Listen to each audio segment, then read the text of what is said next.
You got yellow cards, Jeremy? I do. I'll just call them up in the order that I got them. Joe Blakesley.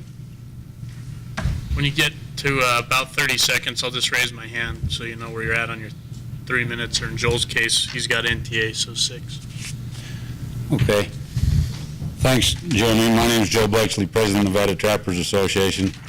I'd like to welcome the new member of the commission and congratulations on the appointments to the chairman and vice chairman. I want to comment on the trapping committee specifically. I want to thank Dave for running a very good meeting. At most of these meetings, we've had plenty of time to rebut and counterpoint, which was a concern that I had throughout this thing. The second thing I want to talk about is why we withdrew our original proposal. We put a proposal out that we thought covered what the potential problem was, which was residential areas, improved campgrounds, high-density hiking trails. So when we put that out there, the discussion rapidly took the form of that was a good place to start, and let's go from there. Let's just call a spade here. This isn't a biological discussion, wildlife management thing. It's a real estate negotiation, pure and simple. We're talking about a piece of land, and the predetermined fact is that we're going to lose something. It's just a matter of how much.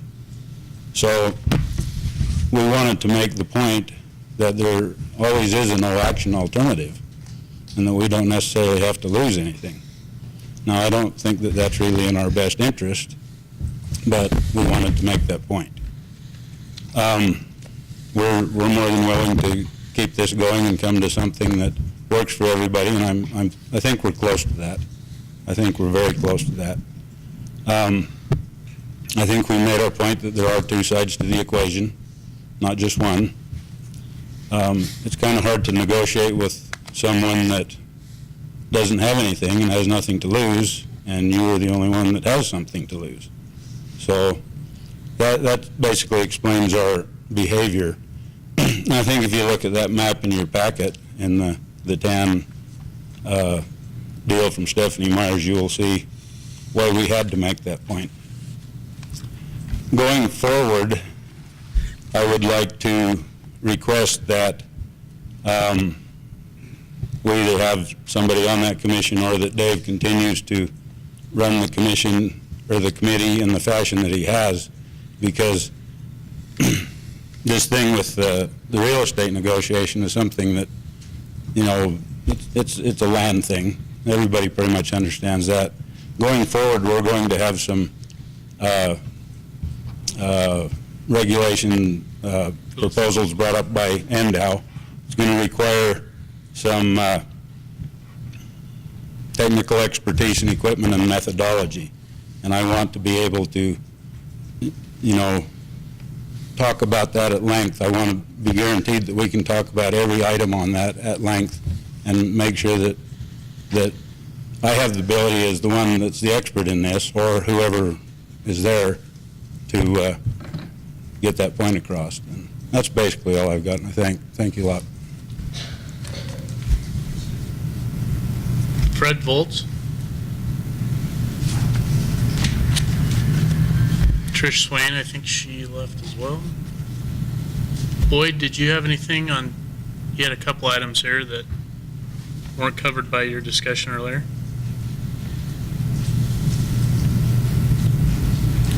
Again, Boyd Spratling for the record. I want to make a comment on two different items. One to be wildfire, and right now you have a commissioner that's not here because of wildfire. And when you talk about, he's up there, and I'll respectfully add to your comments that sportsmen are putting the major initiative and investment into sage-grouse recovery and mitigation. I would have to say that, adding to that, the private landowner and the rancher that's out there, he's on the initial attack. We stop these fires, which is high on the list of risks to the sage-grouse. And who's the one that's out there that is protecting his private property, protecting his livestock, and maybe even his family home? They're there on that initial attack. An initial attack is where we stop the big fires. And I've been on a lot of initial attacks in our own volunteer fire department, and I don't see very many sportsmen investing in that part of habitat recovery or habitat, salvaging habitat. Right now, we still have areas of large expanses that have been burned, millions of acres since the late 90s. But we also have millions of acres that are decadent and have not been impacted sagebrush habitat. And I have to say, respectfully, that a lot of the policies of this agency, of this department over the years, has been counter to being proactive in managing sagebrush habitat. We have areas that are six-figure acre areas that are very prone to be burned. It's not if, it's when the lightning strikes, we're going to burn six figures in those areas. And now we're back to grasslands. It takes years and decades to come back to any sort of 40% cover, canopy cover that we're talking about for the habitat that you desire. So it's extremely important that we start being more proactive in doing things to either green stripping or green belting, mosaics, some sort of manipulation to take some of this decadent sagebrush back to a cereal stage where we can actually fight the fire. Right now, you can't get out in front safely of those 40-mile-an-hour winds on a hot day in front of those high fuel loads. You can't stop those fires. But if we had spaces where we have proactively put in a mile or a half-mile buffer of grasses that are more resistant to fire, we could make a stand and stop those large areas. The last thing I need to say is sportsmen need to be a lot more active on wild horse policy. Right now, from this commission and from this department, we need to have statements coming out and encouraging, and stronger word than that, and encourage the BLM to proactively manage and bring horse numbers down to appropriate management levels. Well, right now, the Battle Mountain District is dealing with a drought management plan. They're pulling livestock permittees off the land. A lot of them have already left because things are tough and they're bad. But we need to pull more horse. At the same time, they're saying we're going to leave the horse numbers out there as they are, which are way over appropriate management level. We need to force them to pull those back in a drought situation to give the recovery of the rangelands for both horses, wildlife, livestock, and the other uses. Thank you. Can I ask a question? Boyd?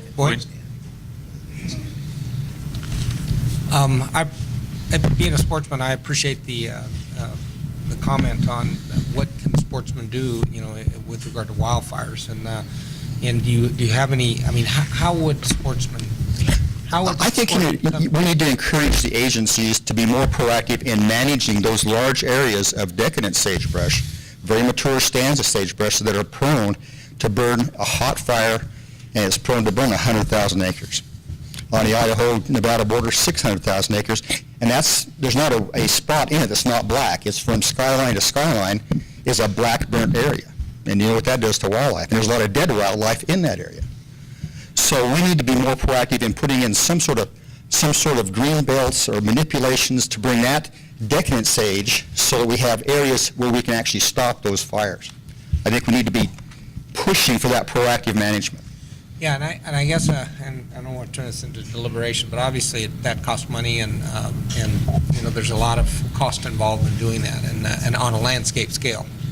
And so I think in a lot of situations, you would have the cooperation of livestock operators to create some of those manipulations, but they're basically being stopped from doing it. A lot of people have made application to do certain things in a proactive manner and have been stopped because of policy problems. And that's what we need to work past. And again, funding always helps that sort of thing, but I think there are a lot of opportunities out there where there's very little or no funding is going to be required. Just as a follow-up to that, Boyd, that's what I talked about when we talked about the sage grouse committee that the governor put together. I don't think it's anything that the cattlemen can take on by themselves. I don't think it's anything the sportsmen can take on. I even think if we work together, we're not going to get there. I think it takes a statewide effort, and that's what I think this committee, the Sagebrush Committee, can get to, and it can help bring the sportsmen, the cattlemen, the mining, and I think we have a common goal here. Because if it's listed, it not only affects public lands, now it starts affecting my private lands too. Yeah.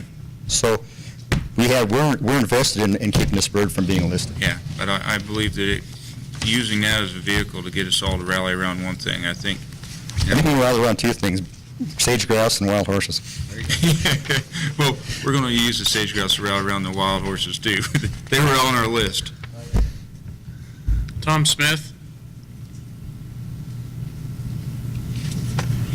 Paul Dixon. Paul, do you have anything? Rex. What? Paul said no. The world's spinning off its axis. It'll be a first and last time. Rex Flowers. He kind of stole my thunder there. I was going to get up and talk to you about sage grouse and fires. Washoe County, we got the Lost Fire going right now. This morning I read 50,000 acres. That's the smaller of the fires happening right now. Biggest problem is that the people who need to give us the support on that habitat rehab is really BLM and forestry. They all have different district offices. They all have different ideas on how to handle it. They all caught up in bureaucracy with NEPAs and EISs and antiquity acts and all this other garbage. And thereby, we don't get anything accomplished. Our wildlife suffers. I'd like to see maybe moving forward when things be that the department look to institute a way to work with these large private landowners on some sort of a mutual agreement in areas, northern Washoe being a prime example. The Jassics own a tremendous amount of land up there that's wide open, not fenced or anything. That's where I think we can move in and do something for habitat rehab, is with those folks. These private landowners, they can do non-native species on their properties. There's a lot of things they don't have to adhere to government policy on. And I would like to see us work more in that direction with the private landowners. Thank you.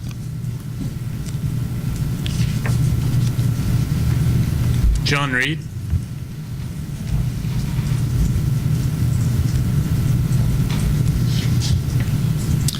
John Reed, Washoe Cab. Speaking for myself, I'd like to pass on dittos from Joel on congratulations on your change in position and your efforts in the past. Thank you also, Chairman Rob, for bringing up the off-highway vehicles issues.